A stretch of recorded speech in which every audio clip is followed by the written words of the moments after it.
Hello and welcome. My name is Tom. This is the Enthusiasm Project, Season 6, Episode 8. Ain't it great? I can't wait. Anyway, today we're going to be talking about, or maybe in a way celebrating, 1 year of self-employment. Yikes, that went by really, really fast because it was on this very podcast last year that Heather helped me do the whole secret series thing where we were documenting the process of like deciding to leave my job, giving notice, preparing, making the whole thing. Definitely recommend going back and listening to those episodes if you haven't heard them because it's pretty fun. And I'm really glad those exist. I have audio processing. Hello. Sorry. This is why I shouldn't be doing this stuff during a show. But I'm really glad those episodes exist. So speaking of audio processing, before we jump into stuff, let's talk about the mic of this week. I've been using a different microphone every week this season, and this microphone is the Electro Voice RE20. So it has a very distinctive sound that I really like, and it's a cool mic. I never used it until recently whenever I did my video about the Electro Voice versus the SM7B, because they sound very different. The two microphones are like very, very different in tone. I would say that the SM7B is more neutral and like a little bit easier to EQ, I guess, whereas the Electro Voice, I think, almost has just straight out of the box has a more like, I don't want to call it processed, but kind of a more processed sound that just feels a little more compressed and a little more punchy, but I don't mean that in a bad way. Obviously, it's been a popular mic since forever. It's older than the SM7B. They started making these in 1969. The SM7B, I think, was 1974, sometime in the 70s, maybe 72. So a couple years later. But the two microphones retail for about the same price. And one really cool thing, there's a lot of cool things about the RE20. Go watch my video if you want to know all of them. But one thing I don't like is it is quite susceptible to handling noise. As you can hear here, I'm just lightly touching the microphone. Whereas the SM7B is like impervious to handling noise, which is super cool. They are basically the same price, but a thing that's pretty amazing with this, what do they call it? Variable D technology, which is essentially something that means this microphone's not prone to the proximity effect. I'm not even using an added windscreen, so you kind of heard a plosive there. But as long as I don't just talk, heavily into the microphone, it's fine. And even when I back up a little bit, even when I get close to the microphone, the tone and the amount of echo or echo reverb changes, but the proximity effect where things get big and bassy doesn't really exist on this microphone, which is kind of cool. Some people love the proximity effect, and so that's where a mic like the SM7B, it becomes very pronounced when you're near the microphone, and some people don't like the proximity effect, and a microphone like this, it doesn't become pronounced. And this is also the RE20 Black, so this is the original color, sort of like an off-white tan. I'm honestly not a huge fan of it.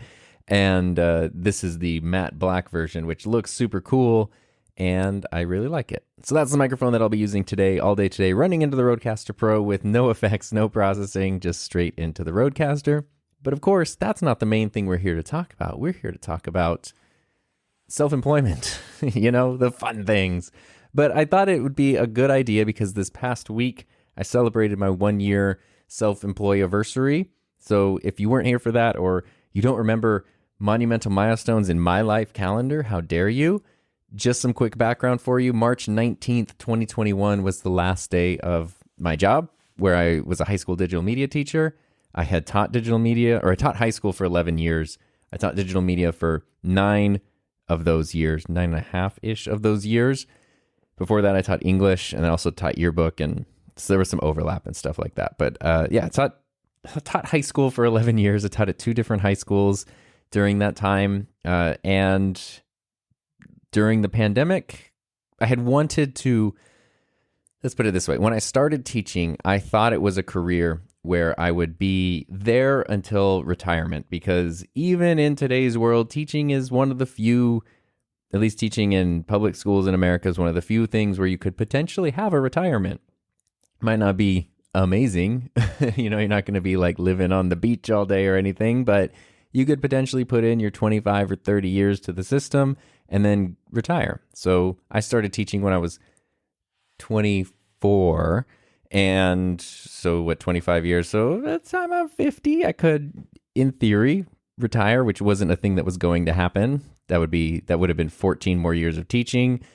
It probably would have been closer to like 55 if everything were perfect and I were super lucky.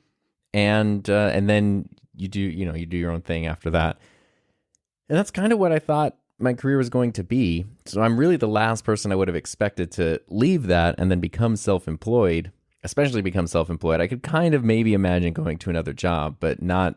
I've only ever worked for someone else. I've only ever been an employee where you get a paycheck or a salary. I've had like 18 different jobs throughout the course of my life. So I'm very used to that. I'm not used to the opposite of that, which is being self-employed. Maybe the opposite of that's being unemployed. Self-employed is a little different. And I just always thought that it was for someone else. There was a lot of reasons. That's kind of what we're going to get into today, because I sort of want to, if I were your canary in the coal mine for, is it possible to make a living as a neurotic, anxious, self-employed person, I want to kind of help confirm that yes, it actually is. And I've learned a lot that I didn't know, and it's kind of shifted the way I think of a lot of things, and has really made me re-examine a lot of stuff that I was taught growing up, and a lot of things about at least American culture. I think this applies globally, but I can kind of only speak for, where I am and where I came from. But overall, spoiler for the whole thing of 1 year of self-employment, it has been the best. It's great. I don't think I could have done it earlier. Like, my original plan was to maybe try shifting in like 2 to 3 more years. That was pre-pandemic. I was like, I don't know that I can teach for another 15 or 20 years because I think I'll die. In some cases, almost literally because of school violence, which is terrible. That's like kind of a joke, but also kind of not, because it is also true. I just don't think I could have handled that much more. It was going to just drain me of everything that makes me a person. And so I was wanting to transition away from that, but I was going to take it very, very slowly. And I even talked about it on this show, just admitting when I got to the point that I was thinking, hey, maybe I actually do want to do YouTube as a full-time thing. That was almost a year before I left my job. And just admitting that to myself was a huge step. Not just admitting that I want to be self-employed, but also this YouTube thing. That's what I want to do as self-employment. It took a while to kind of come to terms with that being true. And I know that sounds silly, but that was a weird sound I made. You know how it is with, like, I don't want to call it sunk cost, because I benefited so much from my career and all that experience. And I don't think you need to do that. If you're 20 years old and you have an idea and you want to dive into something, it's not like, well, no, you need to torture yourself for 14 more years before you can do what you want to do. I believe the opposite, but also there's definitely something to be said for life experience and work experience and that perspective that it gives you. So it's just kind of different for everybody. We all have strengths in our experience and our perspectives and things, and weaknesses as well. And it all just kind of comes together. So I don't think I could have done it sooner. I wish I would have done it sooner, even though I don't think it was possible. And I'm very grateful for the experience that I did have through all my jobs. Obviously, like, teaching was the most professional part of my career, because that's what I went to school for. Like, it felt weird to say I want to do YouTube when I had earned a bachelor's degree, a master's degree, 2 teaching credentials, all kinds of other certifications, and be like, I don't want to use any of that anymore. I want to just do YouTube. And you can easily make the argument that I wouldn't be able to do what I'm doing on YouTube without the other stuff and the experience. So, it's all tied together. It's not like that stuff was wasted.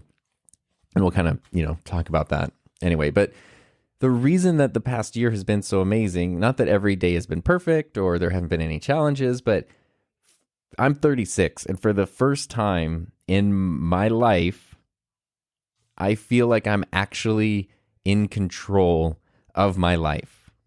Not just when other people say it's okay. Like, you have a vacation away from work. Now, for that little chunk of time, you're allowed to be in control of your life. Or, you have this one little area where you can be in control. I feel like I actually have control over my own life for the first time in my life. And I just can't explain to you how liberating that feels like, where I still don't understand it sometimes. And I still have tremendous guilt, if I feel like I'm not working hard enough or whatever it might be. I still kind of grapple with the idea that I am my boss and there's, I don't have to worry about getting a weird passive aggressive email or a bad performance review or something. It's just, I'm still not used to it. It's going to take even longer. So, but that's kind of the biggest thing is after a year feeling like, oh my God, I can't believe this. I can't believe I prevented myself from feeling this way for so long. And you could probably feel elements of this even if you're not self-employed, but I didn't know that. This is what it took for me to learn those skills. And that's really the disclaimer. So that's kind of the background before we jump into the like takeaways and things from the past year. The disclaimer I want to make, because I think this is very important, is I'm telling you this from my own experience and that it's been great for me and it's been the right decision for me, knowing that I also cannot predict the future. And, who knows? Hopefully it's many years of self-employment, but we never know what's going to happen, obviously. Kind of all learned that in the past few years. But I want to be super clear that I'm not saying everybody needs to quit their job. And if you're not quitting your job, you're doing things wrong and you can never be happy if you're an employee somewhere. That's not the case at all. If you got a job that you love, if you got a job that, even if it's just a job that you tolerate, but it enables you to do other things with your life and your time, that's great. If you're happy, that's what matters. It doesn't matter if you're an employee or self-employed or whatever label you want to give yourself. It's just about doing what makes you happy. For me, this was that, because I have learned, as Heather has told me, that I'm unemployable, which didn't make any sense because I always felt that I was a really good employee. I worked really hard and, I was super reliable and I'm a really good employee, but I also ask questions and sometimes try to like streamline things and that sounds wrong to say people who are employees don't have that like independent thought. It's not that as an employee you can't have it. It's very hard to find an employer that will embrace the idea of you having a brain and implementing things. And, so if you're in that environment and it's supportive and great, awesome. It's very hard. And in the world of public education, it's really hard because it's designed to snuff out innovation and individuality. And that's, honestly, going through that system as a student is also part of the reason why I never thought I could be self-employed, because you're sort of trained not to do that. And I've learned as a self-employed person that there are also ways in which you're punished for being self-employed. All things we're going to talk about later. But the important thing to remember is you have to do what is right for you. And so if you have a job that you love, I'm not saying that you're doing anything wrong. If you tell me about your job, I'm not looking down and you're going like, oh, geez, what a loser because they're not self-employed. No, far from it. I just want you to be happy. And I should also say that over the past year, I've also known people who have done the opposite of me, people who have been self-employed and given that up to become employed. And they've loved it because a lot of things that they were tired of and frustrated with and stressed out by from self-employment, that went away when they became an employee again, and they could, clock out and leave their work at work. And then the rest of their life was taken care of and they weren't, there's two sides to the coin. So just be aware of that as we're going through this. Obviously, I am very much loving this journey, so I am in favor of it. It was the right thing for me to do at the time, and just keep that in mind. I'm just sharing my personal experience, not passing any kind of judgment. I just want to be super clear on that. What it reminds me of is I remember in my early to mid 20s, I had several friends who got really obsessed with traveling. And that's cool. Travel's great. Obviously, it's one of the best ways to learn about yourself, one of the best ways to learn about the world.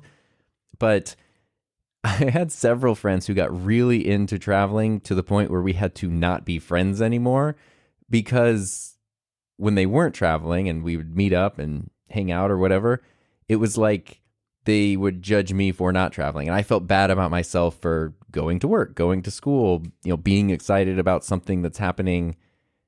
I'm super excited about this restaurant that's being built in our town. And they're like, yeah, well, in whatever country they do this, that. Everything you say is just met by, well, in this country they do this. And when I was abroad, this happened. It's please stop. Just please stop. It just feels like you're being judged. It feels like you're doing something wrong because you're, not out traveling the world, because I've also had other friends who got obsessed with traveling. And if you ask them, hey, tell me about your trip, they love to talk about it. If you plan a trip and you want tips and advice, you can say, hey, I'm going here. What do I need to know? They'll love to help you out with that. But they're also happy to just talk to you about work. They're also happy to talk to you about, the house project you're working on or something that's not traveling the world. And they don't make you feel bad if you're not doing the same thing they're doing. And this kind of reminds me of that. Like, I don't want to make anyone feel like they're being judged just because they're not doing the exact same thing I'm doing. And yeah, I just want to be clear on that. So let's talk about some practical takeaways. So I have a lot of philosophical things. I've sort of had to plan out in my head and in my notes the things I want to touch on in this episode, because my initial outline was really aggressive because it's less about having a job versus being self-employed and more about learning that the system in which I have grown up, the American capitalist quote unquote system, is not what I was taught that it was as a kid. And while there is some truth to what I was taught as a kid, for the most part, for the average person, you are just a cog in the machine.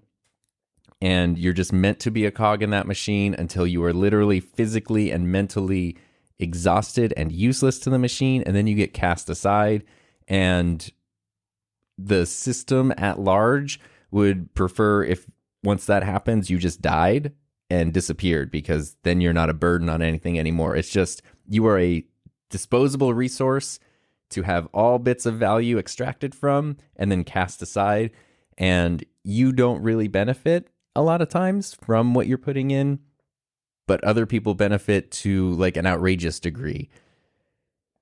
It's a whole thing. We probably don't need to get into all of that now, but it's really kind of shifted the idea of, when you're a kid, you're just sort of taught that, and I'm not even exaggerating. As someone who's worked in and then attended American public school, what we're taught is that the world was in chaos and filled with evil people until America invented freedom and capitalism. And then everything was great. And the rest of the world is jealous of that. And so every war that has been fought since then, every confrontation that has happened since then, is just because the rest of the world is jealous and because they also hate freedom. And every country wishes that they were America. And that sounds like I'm exaggerating. And like, I went to school in Southern California. It's a relatively liberal part of the United States. And this is literally what I was taught. So much so that it was a shock, speaking of traveling, even in my like later teens when I traveled to other places, or early 20s and traveled to other places and realized that, wait, like, and I feel dumb for saying this, they're not just dying to be America or go to America. Like they're happy here. And in some ways, what they have here is better than what we have. I couldn't understand it, because literally from the time, I don't know. It's like if you from the time you were born, everything in your world told you that birds were called fish. And then suddenly someone was like, oh no, those are birds. Fish are in the water. You'd be like, wait, what? No, huh? And like, it's like the Truman Show. If you remember the movie with Jim Carrey, 1998, such an amazing movie where he's, as a baby, adopted and becomes like the subject of a reality show where the whole world around him is fake and he doesn't know it. And there's cameras everywhere, and his whole life, including like his wife and his friends and his job, everything is fake, but he doesn't know it. And he's taught ways to never question things that are going to break it, even though he lives in the studio that they're filming this in is like a giant dome that has an ocean and land and all these, a realistic sky and everything. He's sort of taught things to keep him from going too far. As a kid, they instill in him a fear of water, so he never wants to go across the ocean, where he would just find that there's a wall and things end. They instill a fear of flying, so he'll never want to travel around the world. They sort of do these things to kind of keep him in his little bubble. That's the same thing that like our society and culture does, is because it's better for the people in charge to just have more cogs for the machine rather than more independent people who want to do their own thing. And that has been unbelievably frustrating and aggravating to realize and learn about and understand and see what other people are going through, that my initial approach to this got very, very, very aggressive, and I needed to tone it down a lot. So it's been like several days of, okay, what's a better approach I can take? At one point, I was literally going to title the episode F You Pay Me, which is very different from my typical titles or even my approach with YouTube. But, you know, it goes back to even as a kid. I mean, not even as a kid. When I was quitting my teaching job last year, I was fortunate that my school site administration, like my direct supervisors, were awesome and super supportive and always really great people. And they really tried to look out for the staff. But even when you have a great supervisor like that, there's always somebody above them. And oftentimes people in positions of power and authority aren't the greatest. It just sort of, it's like a self-selecting group. And that's just kind of what happens. But I remember when I was leaving and I was talking to my mom and she said, "Is your principal okay with this?" And it's like, yeah, fortunately they are okay with it, but also I'm quitting. Who cares if they're not? Like, what are they going to do? Fire me? But that's the idea that has been instilled in my head from the time I had my first job at 15. It's like, oh, you know, maybe I can't work this day or I want to do this thing. And it's like, no. Your job is your job. You do everything you can to please your boss, please your job, and then you fit whatever else around that if you can. And if there's something you want to do and it doesn't fit around that, you don't get to do it. The end. Maybe when you retire. Just stick this out for another 20, 30, 40 years, and then you can retire. And that's terrifying because how many people never get to retire? How many people die young? How many people do get to retirement age and then die within a year? Boy, good thing they spend all of their youth and all of their other time working for somebody else. And that's just kind of what is instilled in us from a really young age. So anyway, I'm trying to take a more positive approach that's maybe a little more helpful. So one of the things I thought we should talk about are a couple practical takeaways that I've learned, questions that I have that I even brought up on this podcast last year before leaving my job that now I have the answer to, that the only way to get the answer was to kind of go through the first year. And a big chunk of practical takeaway has to do with taxes and healthcare. Very exciting topics, I know, but these are also the first questions people asked me when I said I was leaving and going to be self-employed. It was, how are you paying taxes? How are you getting healthcare? And again, this might be a very American conversation, but those things are very, very important. So taxes, let's talk about that because it's tax season right now. It's almost, mid-April is when taxes are due.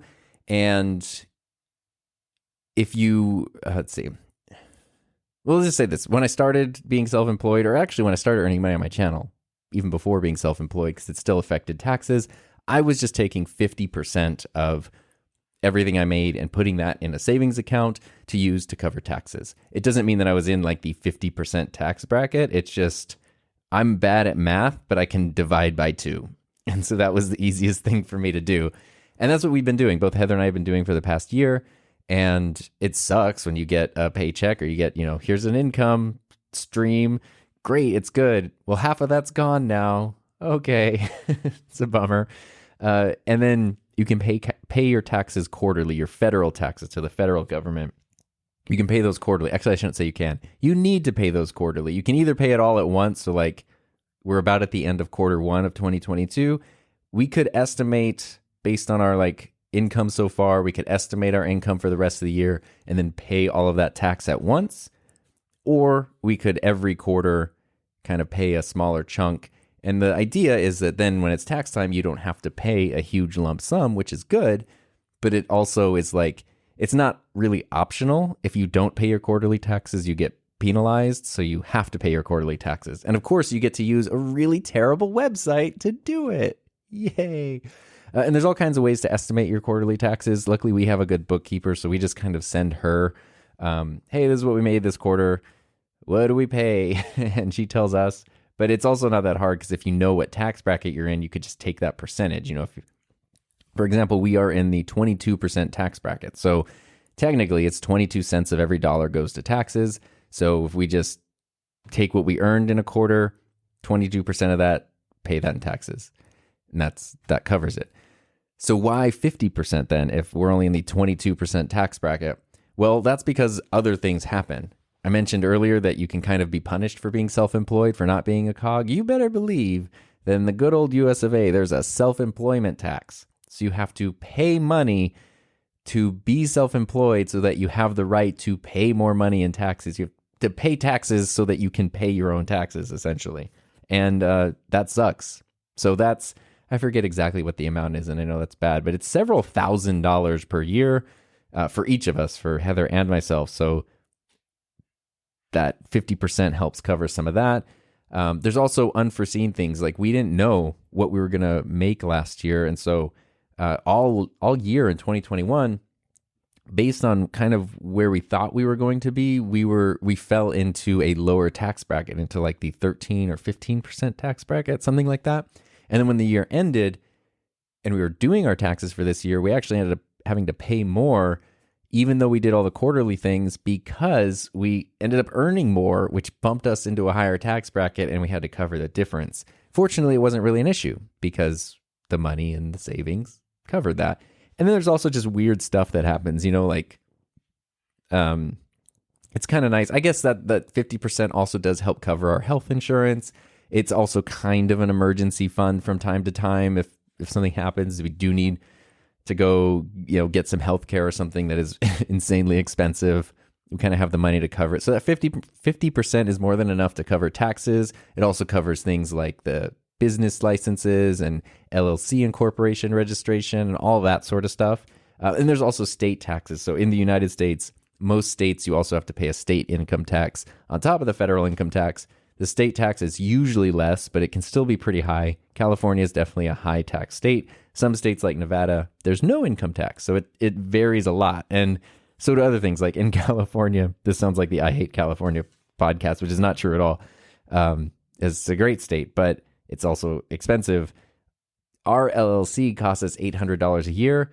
I think Utah, for example, is $24 a year. So it varies a lot depending on where you're at.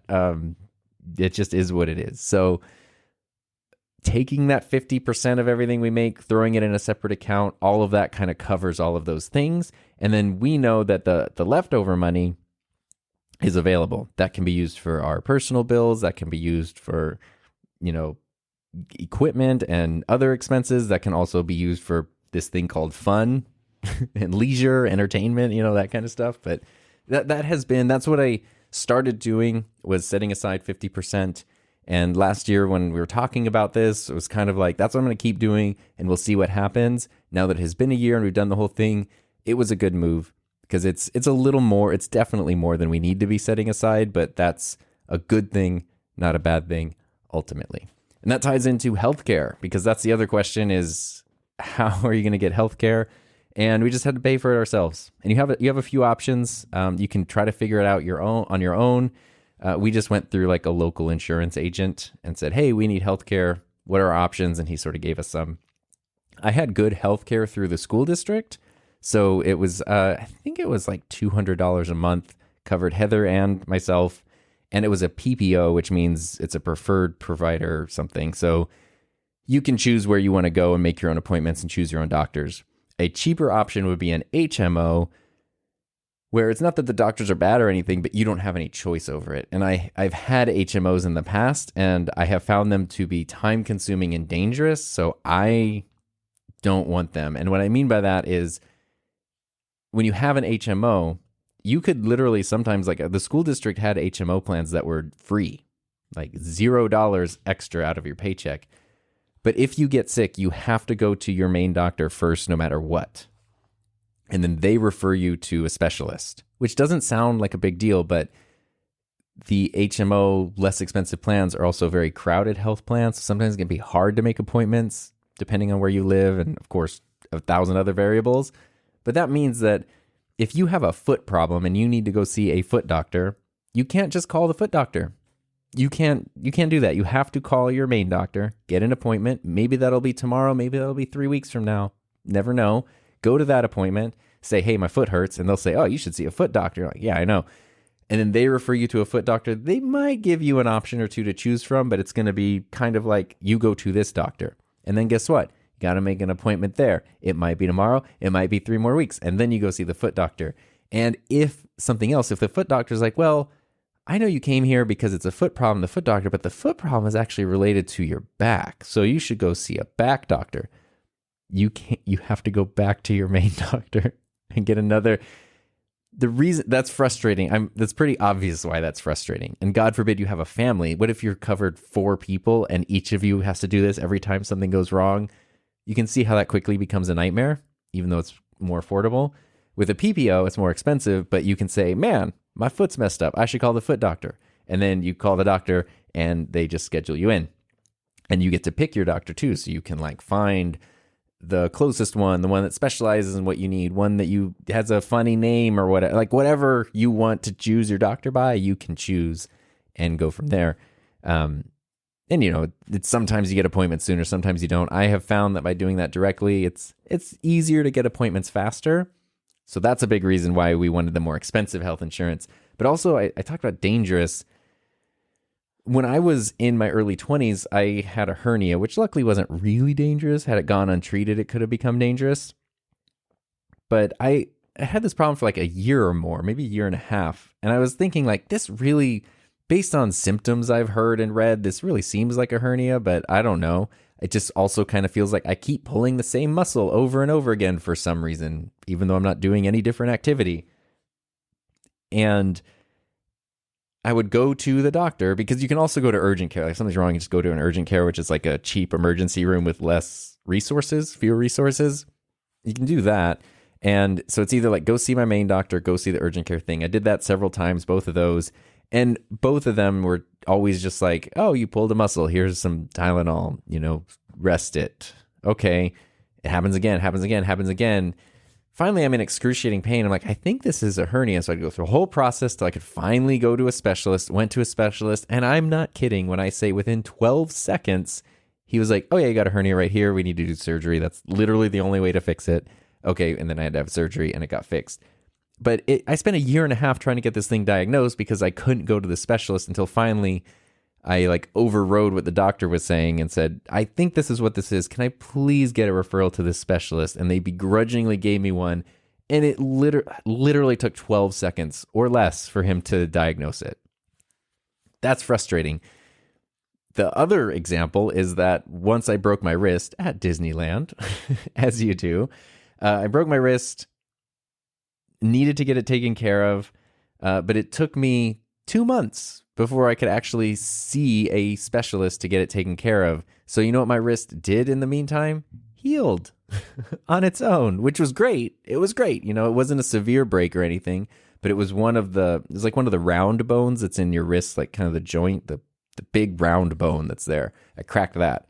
And luckily it healed. I just took care of it myself and it healed because I couldn't go see the doctor and the emergency room would have bankrupted me.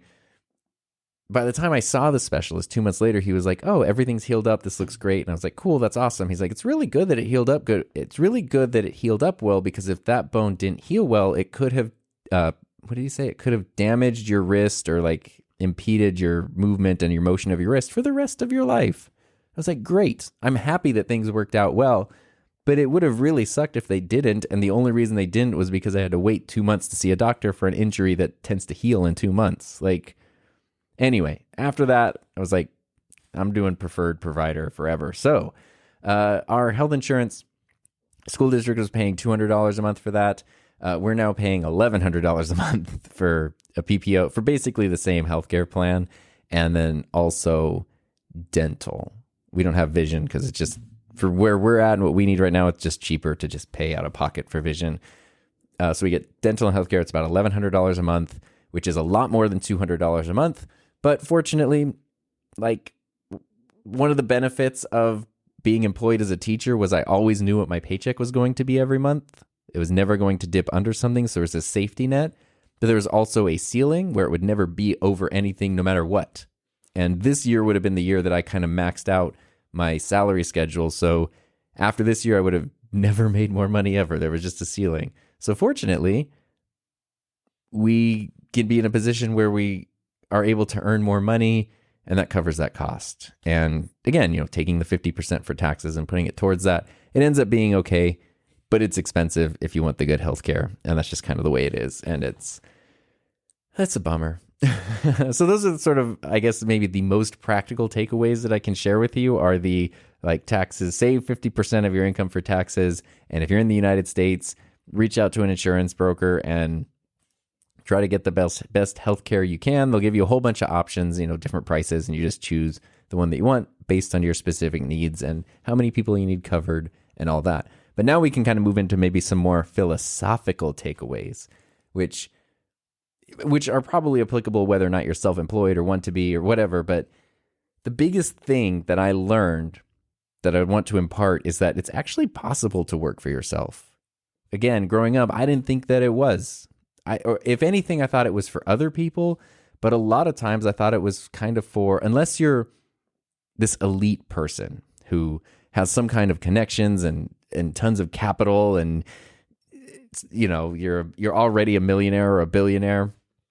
The average person, it's gonna be really hard, a lot of struggle, and the person's probably crazy to begin with. That's kind of how that's sort of what I grew up thinking. And I learned that that's a lie, and it's actually totally possible. And cool things that you see other people doing that you have a tendency, like I do, to say, that's not for me, that's for somebody else, even though I'd like to do that. A lot of times you're straight up wrong. Like, yeah, if I want to be an NFL quarterback, that's not for me. It's not going to happen ever. But other things, being self-employed, turns out very possible. And one of the things is realizing that hard work only gets you so far. So teaching, for example, I guess I could milk the system and not do anything, like not work hard and still make the same amount of money as if I put in a whole bunch of extra time. But I'm not going to do that. I'm not the kind of person that does that. But when I put in all that extra effort that I was doing and even spending my own money and my own resources, my own time, all this stuff, I also got nothing extra for that. I guess, we build relationships with students and things, but it's very taxing. It's very draining. And you don't get a raise for that. You don't get a bonus for that. You don't get reimbursed for that half the time. So it's like your value isn't what you're actually contributing. If it were, teachers would be some of the highest paid people in society. Your value is just that you are a cog in the machine, oftentimes existing to line the pockets of somebody who not only is probably not aware of your existence, but definitely doesn't care about you or anything. And that's, that kind of goes back to the whole thing that I learned, but it's eye-opening to think that. And the thing that was interesting about the position that I had as a teacher is it was really secure. So, you can only ever have so much job security. But being a public school teacher with multiple credentials, I have English and career technical education. Both of those are I guess what you could consider in-demand credentials. So I can teach middle school and high school, which is basically grades 6 through 12, anything up in there. And there's a lot of different classes, not just regular English. And, there's a lot of classes that fit under those umbrellas that every school campus needs. So that's a very marketable skill set, a marketable credentialing set to have. And when you've been teaching as long as I did, you also have tenure. And even when things go terrible, and it gets to a point, which has happened, it's how things were when I started teaching. If the economy tanks and things are so bad that school districts need to lay off teachers to save money, because believe me, they will lay off teachers way before they're going to cut an administrator's salary. He learned the time that his school district gave him a 0% raise while the administrators got a 14% raise. Yeah, they're never going to not lay off teachers before cutting, or they'll always lay off teachers before cutting an administrator's salary or adding more administrators with higher salaries. So even when that happens and they start laying off teachers, because even if you have tenure, they can still lay you off in those economic crisis times. The amount of seniority that I have, plus the multiple credentialing things, put me in a really secure place where it pretty much would never happen. It just wouldn't happen. And with tenure, it's not that you're guaranteed your position, but you're guaranteed a position. So that's about as secure as it could be. Pretty much, unless I punched a kid in the face on purpose or something like that. I would have a job every year until I was able to retire. Like, it's very hard. It would be very hard to fire me. It doesn't mean, though, that I get to have a great job, because, people can be people. And if they want to get rid of you, but they can't fire you, and they have to give you a position, they don't have to give you a great schedule. They don't have to let you work at a great campus. They can transfer you involuntarily to, you teach this high school digital media career tech pathway. Oh, well, next year you're actually going to teach remedial middle school English in this, old campus. The first school I worked at had like a main structure for the campus with nicer-ish classrooms. Still kind of looked like a prison, but they were nicer, classrooms. And on the very, very far outskirts, the perimeter of the campus, they had these portable classrooms that were really crappy and small, and the air conditioners didn't work, and they smelled weird, and they weren't near bathrooms or, office copy machines or anything like that, or the parking lot or whatever. And so if you were a new teacher or a teacher they didn't like, they would assign you those classrooms. And if you were a new teacher and you did a year or two and they liked you, then they would move you into the real campus. And if they didn't like you, or you were, on notice, they would move you out to the outskirts over there, pretty much to just try to make it so you would leave because it sucks. And that kind of stuff happens all the time, unfortunately. So, it's a secure position in that if I was willing to put up with whatever they threw at me, I would have a job and a paycheck every year. And the paycheck is just determined by a public salary schedule. So it's not like your immediate supervisor or whatever decides you get a raise or not. It's like, I have been here this many years. I have this much education. This is the amount of money that I make. That's just how that works. So I had a really, really secure position. And when I'm talking about all the downfalls of working for someone else, when I'm talking about the risk of losing your job, when I'm talking about giving up your job to become self-employed, remember that I had a decently paying, very secure position. Because what I've learned over the past year is I've seen so many people make excuses for why they can't become self-employed. And I'm not out here trying to proselytize to everyone and preach to everyone that they need to do it, as my dogs are doing to me right now. Apologize for that. That was a B&H photo delivery. Finally got another color of background paper for my studio. But anyway, I'm not out here trying to pitch and proselytize to everyone that they need to be leaving their jobs.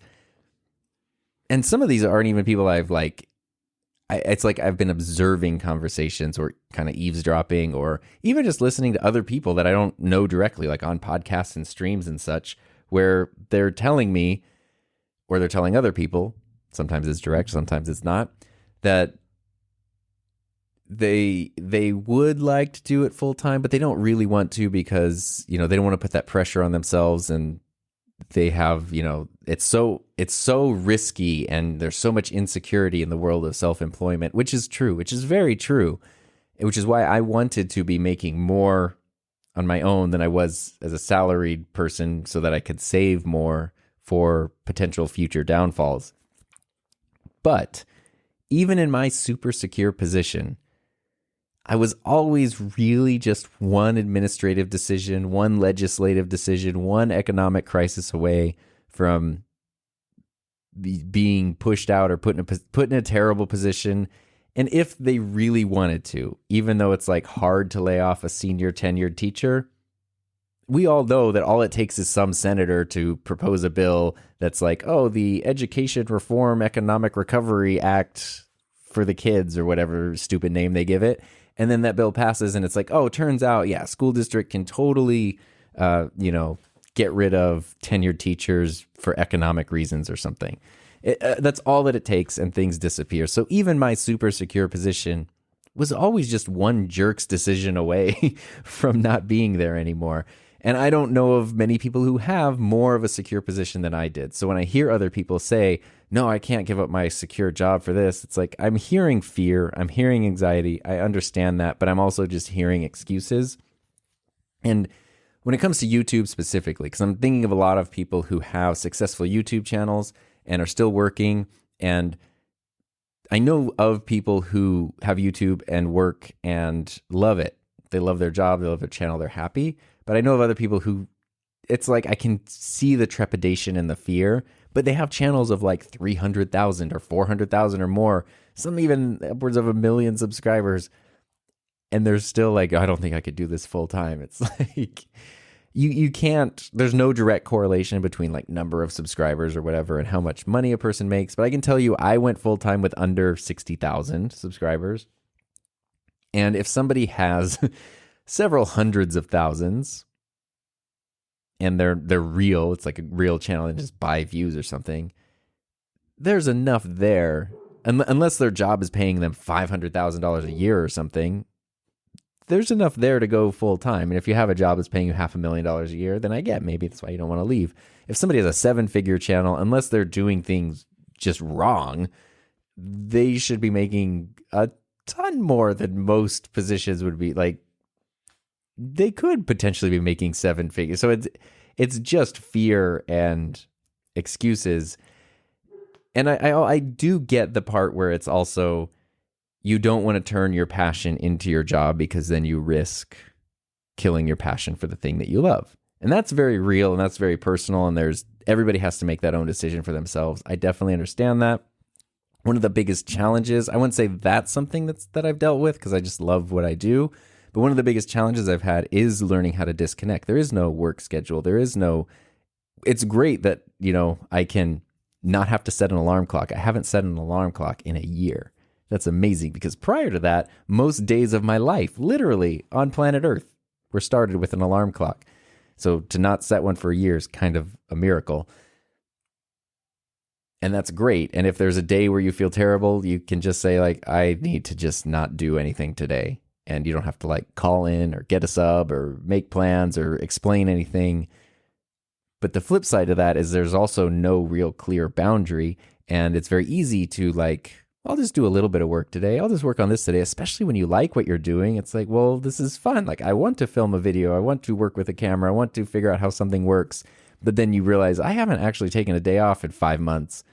I'm a little tired and a little burnt out, and maybe I need to step back to come back fresher and saner.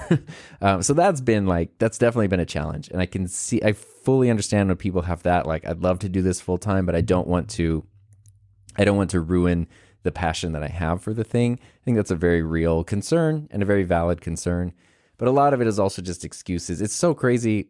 Again, I get it when someone is making a solid 6 figures a year and they're like, I don't want to leave my job for my YouTube channel. Cool. Especially if you like your job or you tolerate it. But I've also seen people who hate their jobs or are really struggling. Like just this week, Heather and I were having like lunch with a friend who was telling us about how much they're struggling. Like money is bad right now. Business is bad. They're in a sales-based position and things just aren't working and things are bad. And they've wanted to start a YouTube channel. Maybe it'd be something that could turn into something one day, maybe not. They kind of, they've just always been hesitant, and they have other ideas even for like ways to become self-employed or change their thing. But there's always reasons not to. And they kind of came to the conclusion, fortunately, on their own, where it was like, I guess I'm putting a whole bunch of effort every month into something that's not paying off at all. I could just be putting that energy into something else that might pay off differently. And that was kind of our conclusion was, what do you have to lose? Like, you're just going to still be broke, but at least you're going to know that you tried it. And I think most people, if your goal is to be the richest person in the world, to have the most power, to do all that kind of stuff, I can't help you. I can't talk to you. But I don't think most people want to do that. Like, I like money. I would like my channel to make more money. I would like to have more. I would love to live a life where I never have to worry about money. I have plenty of money where it's literally not a thought. That'd be great. But also, I don't have to have that. I think a lot of us, we kind of have the things that we want. We sort of have our quality of life that we'd like to maintain. And I don't think most people are like greedy sociopaths. For example, you might have someone who owns a corporation and treats employees terribly and does all these horrific things and is a sociopath and just gets into other like pissing contests with other sociopaths over who has the most commas after their name. But I think most people have pretty simple dreams, like my dream of not setting an alarm, or just being able to do what you want with your time or focus on something you're interested in, passionate about. Like, we're all going to be dead in a few decades anyway. So why waste the precious little time that we have, in another meeting that could have been an email or working on some product or project that nobody cares about that actually isn't going to do anything, or even worse, doing something that has a negative effect on the world. I think most people we just want to have our lives, feel secure, be able to take care of the people around us, and enjoy ourselves as best we can. I think most people feel that way. There's absolute maniacs who break the rule and unfortunately find themselves, because of those qualities, in positions of power and wealth oftentimes. But I think the average person doesn't really have that. And if you look at what your goal is, and it's not something, and it's relatively modest, it's probably easier to achieve than you think it is. It all just comes down to what is your definition of success and what is your personal definition of happiness. And for me, when it came to making the decision, and maybe you could relate to this too, things don't just disappear. I guess I should say some things disappear and some things don't. So becoming a teacher, getting all those degrees and credentials and getting all that experience and then leaving that to do YouTube can feel like, wow, I just wasted all that time and that stuff. But that's not the case. I learned a lot. It taught me a lot. Also, I still have all those credentials. I still have all that experience. So as much as I wouldn't want this to happen, if it push absolutely came to shove, I could go get another teaching job. Probably it wouldn't be as cool as the job that I had, where it was this, cool specialized program and stuff, but it would be a salaried, tenured position teaching English somewhere or something. There's a safety net there, and I can do that now. I could do that when I'm 45. I could do that when I'm 55. There's all different times to do that. There's definitely not a surplus of teachers right now. And for the most part, a lot of jobs, you have the experience, you have the skills. If you leave to try your own thing and it doesn't work out, you can probably pick up where you left off, because gone are the days where you work for the same company for 40 years until you retire. Half the time, the only way you can get a raise is to leave, is to go to a different company, because otherwise you're just going to get cut or abused at your current company or not move at all. So it's most people are changing jobs every few years anyway. So if you leave your job, try your own thing, it doesn't work out, and then you get a job somewhere else, you still have that chance. But the opportunity to do your own thing might be more fleeting. For me, I know it was the option to have a teaching job is a bit of a safety net that kind of exists. The option to be a full-time YouTube channel, it existed in March of 2021, and I don't know if I had waited and kept it as a part-time thing, I don't know that it would have existed in March of 22, 23. Down the line, it might have fizzled out. It might have disappeared. Things might have shifted. And I knew that if I didn't take that opportunity and I missed it, I would always regret it. Every time I had a bad day at work, I would think, what if I had done that thing? Would I still be feeling this way? Would I still be doing this? And now at least I know.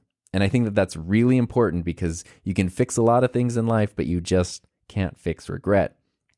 And when it comes to, especially a lot of things online, this would be a very different thing if I quit my job and then started a YouTube channel from scratch. It'd be very hard. But because it was something that was happening simultaneously for years while I was also working, I didn't realize I was building my lifeboat, but I was. And because of that, things were a lot less scary, because I had something to step into. So it's that value that comes with investing in yourself versus something else. I could have taken all the time I spent on my YouTube channel and spent it, planning school trips and redoing all my lesson plans and off hours work for my job, which as soon as a new administrator showed up or something might not be valued, or I could get thrown into another position, or I could have taken that time and invested it into myself. And that was the thing that I think is more important to do, is always be investing in yourself in some way.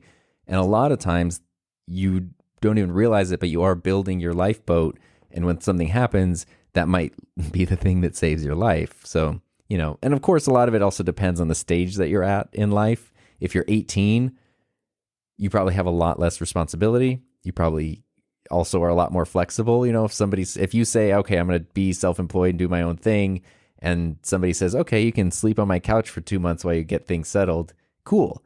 If you're 40 and you have a family and kids and stuff, it's a very different thing. Or if you're just getting slightly older like me, and the idea of sleeping on a couch means that if I sleep on a couch for one night, I'm in pain and out of commission for like 2 days. So that kind of thing wouldn't exactly be an option. It depends on where you're at in life, what stage of life you're in, what your responsibilities are. But the biggest takeaway is that if you're somebody who's thinking, wow, I'd kind of like to work for myself, I'd like to be my own boss, I'd like to be self-employed, I am here as the canary in the coal mine to tell you that it is possible. You definitely have to solve a lot of problems along the way. It can be expensive, it can be confusing, there's going to be hurdles, but it's absolutely possible. And chances are you're already putting in a lot of energy and effort into not being self-employed, into your current job. And you can maybe, instead of investing everything in somebody else's thing, where they're never going to value you or appreciate you as much as you're worth, you can take a lot of that energy and invest it into your own thing. So that's some of the biggest things that I've learned along this year. And it's been kind of amazing, and I'm grateful every day. And my biggest fear in life is that it will disappear. I have a lot of fears. One of my biggest fears in life is that it will disappear. And I hate that fear, but it also shows me how much I love it because of how scared I am of losing it. Like, it's sort of a gauge, if I didn't care, who cares? Then I probably wouldn't mean that I love it that much. But the fact that I'm so worried about losing it means that I love it. And it's been really great. And it's something that just wouldn't have been possible at any other time in human history. So I'm really appreciative of that. And of course, I'm so appreciative of everybody who's helped me along the way and shown support along the way.